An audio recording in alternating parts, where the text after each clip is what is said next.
Les saisons et les mois. Conte de la République tchèque. Restée veuve avec 2 filles, une paysanne vivait dans les environs de Prague. L'aînée se nommait Dodromila, la seconde s'appelait Dorota.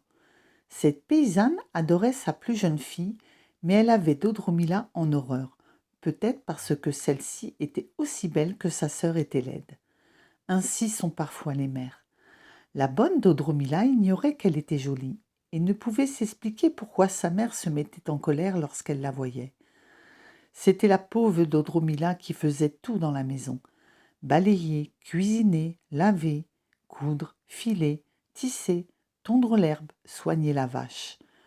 Dorota, par contre, vivait comme une princesse et ne faisait jamais rien. Dodromila travaillait toujours avec courage et recevait les reproches et des coups sans protester. Les voilà grandes toutes les deux, pensait la paysanne. Les prétendants viendront bientôt. Ils refuseront ma fille cadette quand ils verront cette méchante Dodromila qui fait exprès d'embellir chaque jour un peu plus pour me contrarier.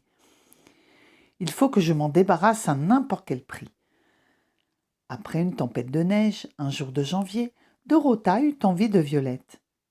Elle dit à sa sœur, « Dobromila, va dans les bois cueillir un bouquet de violettes. » « Mais, ma sœur, a-t-on jamais vu des violettes sous la neige ? » « Tais-toi, pauvre idiote, reprit sa sœur. « Fais ce que je te dis.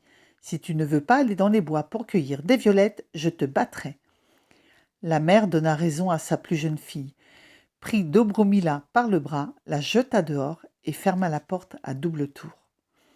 Dobromila pleurait à chaudes larmes, la neige recouvrait la terre. On ne pouvait même plus voir un sentier. La pauvre enfant perdit son chemin. La faim la torturait, le froid la faisait grelotter. Mais elle marchait, marchait.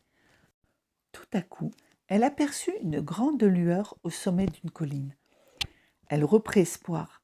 Elle monta, monta, et arriva enfin près de la lueur. Les flammes d'un grand feu montaient vers le ciel. Autour du feu, il y avait 12 pierres, et sur chaque pierre était assis un homme immobile, enveloppé d'un épais manteau, la tête couverte d'un capuchon.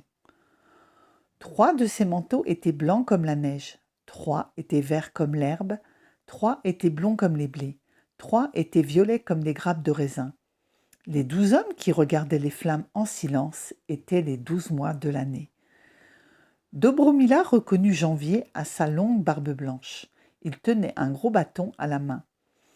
La pauvre fille était terrifiée. Elle s'approcha et d'une voix très douce, elle dit « Mes bons messieurs, voulez-vous me permettre de me chauffer à votre feu ? Je suis morte de froid. » Janvier hocha la tête. « Pourquoi es-tu venue jusqu'ici, ma petite fille ? Que viens-tu chercher chez nous ?»« Je viens chercher des violettes, » répondit simplement Dobromila. « Tu sais pourtant bien que ce n'est pas la saison, » répondit Janvier. « Il n'y a jamais de violettes sous la neige. »« Je le sais bien, » répliqua tristement Dobromila. « Mais ma sœur et ma mère me battront si je ne rapporte pas un bouquet de violettes. Mes bons messieurs, dites-moi, par pitié, où puis-je en trouver ?» Le vieux Janvier se leva et s'adressa à un jeune homme dont la tête était couverte d'un capuchon vert. « Mon frère Mars, dit-il en lui passant le bâton, cela te regarde. » Mars se leva et remua le feu avec le bâton. Une grande flamme s'éleva, la neige disparut, les bourgeons éclatèrent, l'herbe verdit dans les prairies, les fleurs s'épanouirent et le parfum des violettes annonça le printemps. « Dépêche-toi, ma petite fille, cueille vite tes violettes, » dit Mars. Dobromila en fit un gros bouquet, remercia les 12 mois et revint en courant chez sa mère. L'odeur des violettes embaumait la maison et sa mère et sa sœur furent très étonnées. « Où as-tu pu trouver ces fleurs ?» demanda Dorota. « Au sommet de la montagne, » répondit sa sœur. Dorota épingla le bouquet à sa ceinture et ne dit même pas merci. Le lendemain, la méchante sœur déclara qu'elle avait envie de manger des fraises. « Va me chercher des fraises dans les bois, » ordonna-t-elle à sa sœur. « Mais, ma sœur, as-tu jamais trouvé des fraises sous la neige ? » « Tais-toi, pauvre imbécile, fais ce que je te dis. Si tu ne veux pas aller dans les bois et si tu ne me rapportes pas un panier de fraises, je te battrai. » La mère donna raison à sa plus jeune fille, prit Dobromila par le bras, la jeta dehors et ferma la porte à double tour. Dobromila obéit en pleurant. Elle marcha, marcha. Tout à coup, elle aperçut la lumière qu'elle avait vue la veille et arriva tout près du feu, tremblante et grelottante. Les 12 mois étaient toujours à leur place, immobiles et silencieux. « Mes bons messieurs, permettez-moi de me chauffer à votre feu. Je suis presque morte de froid. »« Pourquoi reviens-tu » demanda Janvier. « Que viens-tu chercher ?»« Je cherche des fraises, » répondit-elle à mi-voix.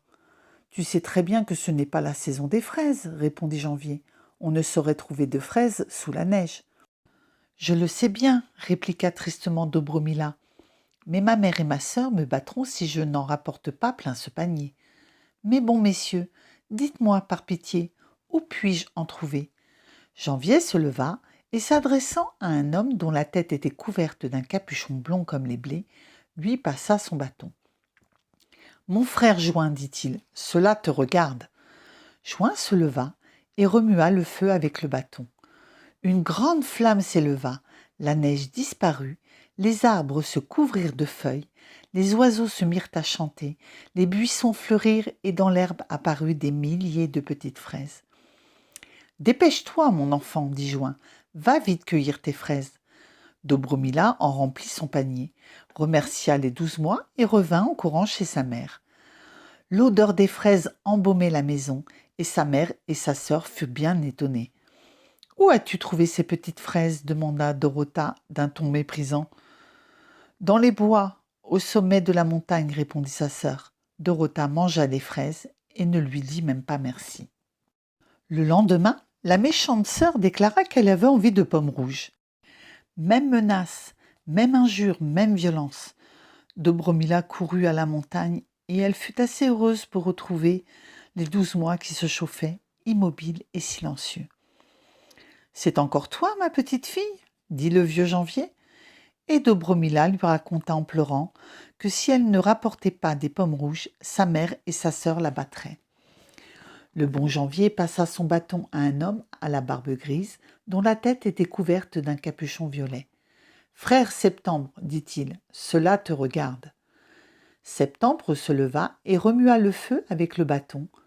Une grande flamme s'éleva et la neige disparut. Des arbres, quelques fleurs jaunies tombèrent une à une. Dobromila aperçut un pommier où mûrissaient des fruits rouges. « Dépêche-toi, ma petite fille, dit Septembre, secoue l'arbre et ramasse tes pommes. » Dobromila secouait le pommier, ramassa 2 pommes, remercia les 12 mois et courut toute joyeuse chez sa mère. « Pourquoi apportes-tu seulement 2 pommes » s'écria Dorota. « Tu as sûrement mangé les autres. » Et elle frappa sa sœur qui se sauva en pleurant. La méchante fille goûta une des 2 pommes. Elle n'avait jamais rien mangé d'aussi délicieux. Sa mère fut du même avis. « Ma mère, dit Dorota, donne-moi ma pelisse.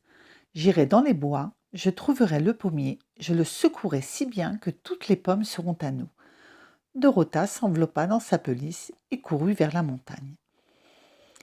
Tout était couvert de neige. Après avoir marché longtemps, elle aperçut une lueur au sommet de la montagne. Elle courut et trouva les 12 mois, tous immobiles et silencieux.